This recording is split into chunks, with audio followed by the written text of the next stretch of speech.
Hey, salut à toi, j'espère que tu vas bien. Comme tu le sais peut-être ou peut-être pas, je me suis donné comme mandat de démystifier un petit peu les instruments qui se trouvent dans le coffre à outils des acupuncteurs. Parce que le mythe est encore très tenace, même si on connaît de plus en plus l'acupuncture au Québec. L'aiguille comme étant centrale, puis le seul instrument qui est utilisé par les thérapeutes qui pratiquent l'acupuncture. C'est en partie vrai, mais il y a beaucoup d'autres choses qui se retrouvent dans les mains de ces thérapeutes-là pour faire en sorte d'offrir des traitements de qualité et adaptés à la condition puis à la personnalité des patients-patientes qui se trouvent sur leur table. Tu es peut-être quelqu'un qui a déjà fait des traitements d'acupuncture, qui a un peu une idée de à quoi ça ressemble. Peut-être aussi que tu es une personne qui en a beaucoup entendu parler, mais qui est encore craintif ou craintive de le tester. Sinon, il y a aussi une bonne partie des gens qui viennent me consulter, qui sont des personnes qui ont eu des premières expériences qui étaient comme moins le fun, mais qui souhaitent quand même donner une deuxième chance à l'acupuncture. Donc, je pense que ça peut être pertinent si tu es curieux, curieuse d'en apprendre plus sur cette modalité thérapeutique très puissante, de visionner cette série de capsules.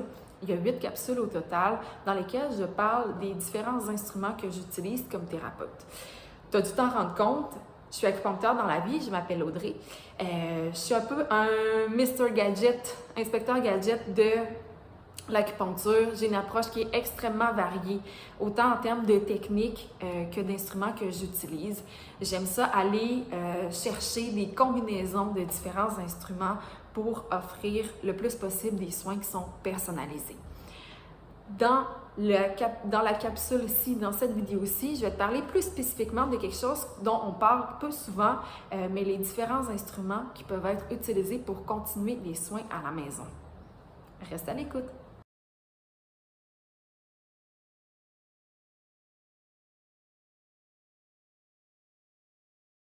Pour les traitements à la maison, il y a 2 choses que j'utilise plus spécifiquement, 2 instruments. Tout d'abord, les billes.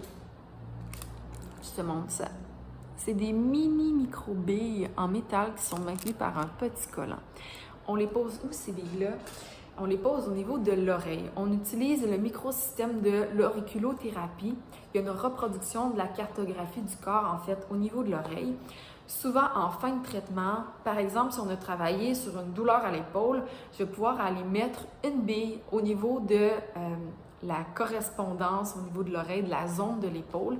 Et ça permet par la suite, dans les jours suivants, quand la personne a une montée de douleur, de pouvoir stimuler directement le point puis d'avoir un soulagement qui est quand même immédiat. Puis qui permet justement ça bonifie en fait le traitement qui a été fait à l'aiguille avec d'autres instruments en clinique. La bille reste là environ de 2 à 4 jours. Par la suite, on suggère en fait de le retirer pour ne pas développer d'infection avec la colle qui peut créer des petites démangeaisons, des petites irritations. Donc, par sécurité, on garde la bille de 2 à 4 jours, puis ça peut être reposé dans un traitement subséquent. Sinon, un deuxième élément très très chouette, c'est des aimants. Ça vient dans une petite boîte comme ça. Les aimants que j'utilise sont vraiment de faible intensité. Les aimants comme ça. Il y a un côté plat, un côté bombé. C'est maintenu par un collant comme ça. Ça vient avec un protocole que j'envoie aux gens dans lequel il y a des images pour repérer les points, puis j'explique comment utiliser les aimants en termes de temps et de fréquence. À quoi ça sert plus spécifiquement les aimants? C'est que je me rends compte qu'il y a des conditions que c'est un peu du longue haleine, comme je dis. Ça prend du temps avant d'activer certains mécanismes au niveau énergétique, organique. Donc, ça permet de, justement, favoriser puis accélérer ces mécanismes-là sans avoir tout plein de traitements d'acupuncture en clinique. Donc, on espace les traitements parce qu'il y a une partie du travail énergétique qui est fait à l'extérieur des traitements d'acupuncture. C'est très chouette parce que ça permet aux gens de mieux comprendre aussi de leurs conditions puis d'être intégrés à l'intérieur de leur processus de guérison, leur processus de rétablissement. Grosso modo, si je te résume les instruments que j'utilise pour les traitements à la maison, bien, il y a les billes et les aiguilles. C'est pas les aiguilles, pardon, les billes et les aimants. Très mauvais lapsus, on ne donne pas d'aiguilles à la maison. C'est des petits instruments qui sont faciles d'utilisation sans danger. C'est sûr qu'il faut faire attention si on a des animaux de compagnie à la maison, des enfants bas âge, parce que ça s'avale quand même facilement un aimant. Mais c'est pas dangereux. Puis ça permet justement d'aller plus loin dans les traitements, toujours dans une optique d'accessibilité. J'essaie de faire en sorte que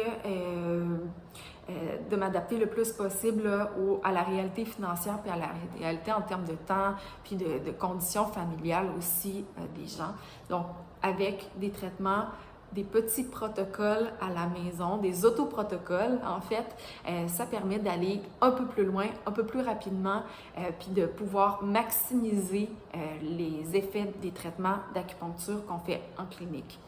Donc voilà, si tu as trouvé cette vidéo-là intéressante, pertinente, que ça t'a appris des choses que tu ne savais pas à propos de l'acupuncture et que tu trouves que ce serait pertinent, partage-les à des gens autour de toi, clique sur j'aime, ça me fait toujours plaisir de voir que le matériel que je fais, les capsules que je fais sont répondre à un besoin puis à un intérêt de la part des gens.